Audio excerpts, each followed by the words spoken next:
There's something fascinating about watching a story unfold quietly while the world is busy chasing headlines. The royal family was in turmoil, scandal after scandal splashed across newspapers and screens worldwide. And yet, amidst all that chaos, a man walked in almost unnoticed, effortlessly capturing the heart of a princess and quietly building a life most of us can only dream of. That man is Edoardo Mapelli Mozzi. You might think you know the story of a wealthy London developer marrying into royalty, but Edoardo's life is anything but ordinary. Behind the designer suits, monogram shirts, and luxury properties lies a tapestry of intrigue, ambition, and personal trials that reads more like a historical epic than a modern love story. Broken engagements, a secret child, family drama, and a wedding that nearly slipped under the public radar. This is a life that demands more than a passing glance. Stay with me, because this is the kind of story you'll want to unravel piece by piece. Who is Edoardo Mapelli Mozzi? To understand Edoardo, we need to start with appearances because they are only the tip of the iceberg. Charming, composed, effortlessly handsome, he is the kind of man who makes a lasting impression without trying. That rare, reassuring smile he wears? There's a history behind it. A story of resilience, intelligence, and ambition that predates even his first public introduction to the royal spotlight. But Edoardo isn't just a man of charm. He's a man with history coursing through his veins. His family name, Mapelli Mozzi, might sound like something from Renaissance Italy, and in a sense it is. He isn't simply another wealthy developer climbing the ranks of London's elite. He is a count holding a hereditary title granted to male descendants of his family line in 1913 by King Victor Emmanuel III of Italy. Even though Italy abolished royal titles in 1946, Edoardo's lineage and heritage have never been just ceremonial. The Mapelli Mozzi family still owns the Villa Mapelli Mozzi in northern Italy, a 15th-century estate originally built as a monastery, now a luxury retreat. That's centuries of nobility, land, influence, and history flowing directly into Edoardo's identity. And yes, while some people marry into royalty, Edoardo practically walked into Princess Beatrice's life, carrying his own version of royalty tucked neatly into his background. A modern count with ancient roots.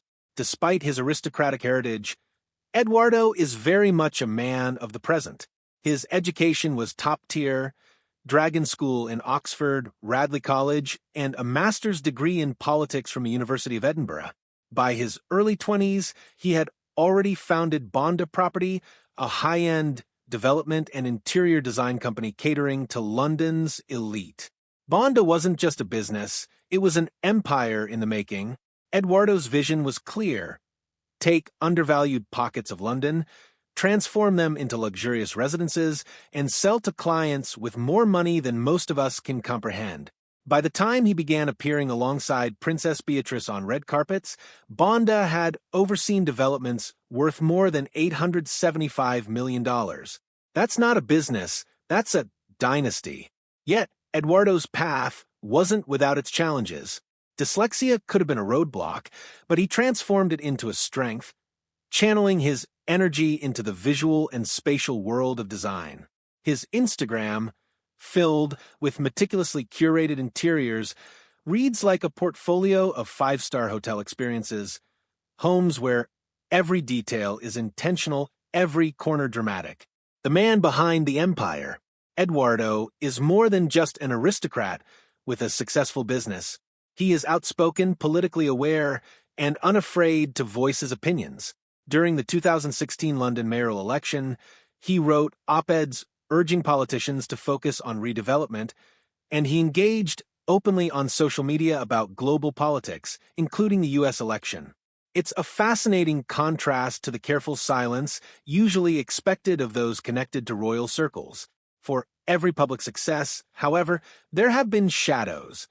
Critics pointed to Bonda's projects as more marketing than reality, and international expansions like the Mostad Ocean Club in Australia collapsed spectacularly. Yet through every setback, Edoardo remained poised, showing up at conferences and events as if nothing had happened, quietly demonstrating the resilience that defines him. Love before royalty. Before Princess Beatrice, Edoardo's life followed a very different narrative. He was once engaged to Dara Huang, an American architect, Harvard-educated, and internationally successful. Together, they seemed the picture of a perfect modern couple. In 2016, they had a son, Christopher Wolf Mapelli Mozzi, affectionately known as Wolfie, a child whose existence would later complicate and enrich Edoardo's story. By 2018, Edoardo and Dara had separated. Neither publicly aired the details of their split, maintaining a level of dignity uncommon in stories of high-profile figures.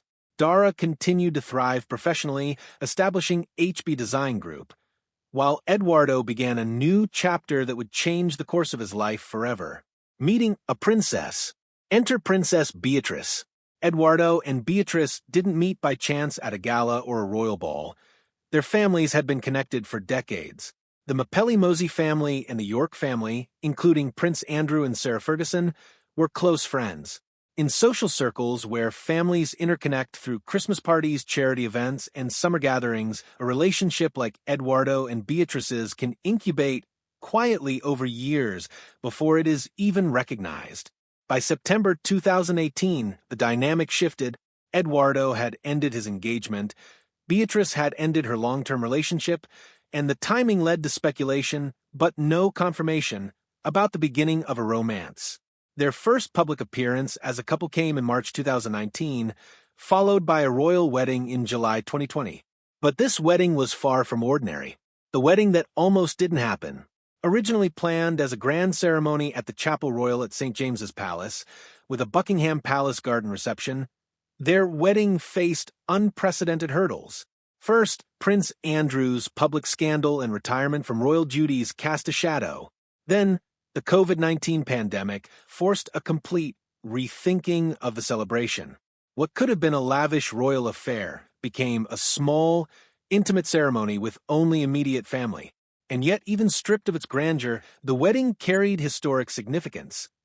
Beatrice wore Queen Elizabeth II's ivory silk taffeta gown and the Queen's diamond fringe tiara, connecting past and present in a moment both poignant and symbolic. Even in this simplified ceremony, family dynamics were delicate. Prince Andrew walked Beatrice down the aisle, but was absent from official portraits, a public erasure reflecting private acknowledgement. The message was clear. The day belonged to the couple, not the surrounding scandals. Life after marriage.